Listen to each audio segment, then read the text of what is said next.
Bagian yang ketiga dari doa Yabes adalah kiranya tangan-Mu menyertai aku. Setelah Yabes berdoa, kiranya Engkau memberkati aku berlimpah-limpah dan memperluas daerahku. Yabes memperkatakan kiranya tangan-Mu menyertai aku.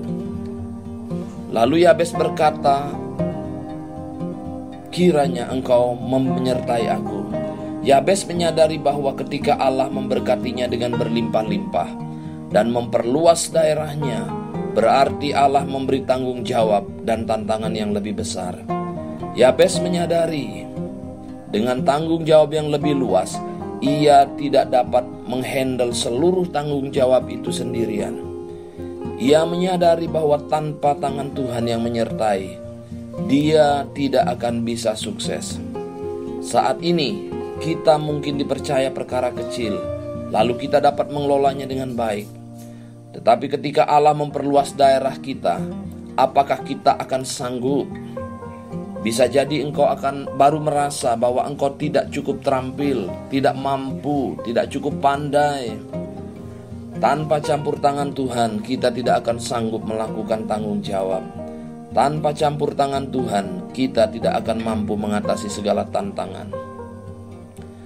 Jika hari ini engkau dipercayakan daerah yang baru, kesempatan yang baru, tantangan yang baru, anak buah yang baru, pekerjaan yang baru, dan engkau merasa tidak mampu, engkau merasa frustasi, ketahuilah ada satu pribadi yang sedang menanti Anda berseru seperti Yabes berseru, kiranya tangan-Mu menyertai aku. Di sepanjang Alkitab, tangan Tuhan melambangkan kehadirannya. Tangan Tuhan juga melambangkan kekuatan dan kuasanya. Ketika Yabes berseru, kiranya tangan-Mu menyertai aku, dia meminta campur tangan Tuhan dan bantuan ilahi untuk menghadapi kesempatan dan tantangan. Hal yang sama juga terjadi ketika para murid. Ketika mereka mendapat promosi,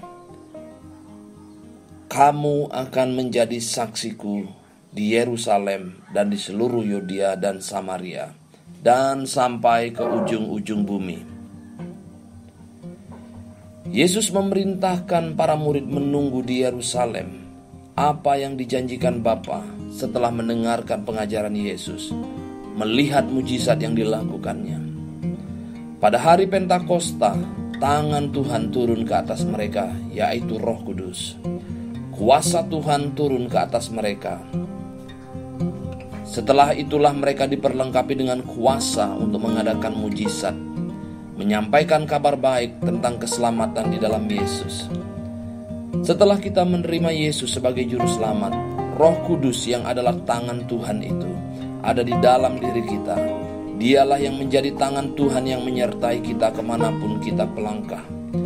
Dialah yang menyertai kita menghadapi setiap tantangan hidup. Dialah yang menyertai kita dalam setiap kesempatan yang dibuka oleh Allah bagi kita. Pilihan ada di tangan kita. Kita dapat menerima atau menolak Dia.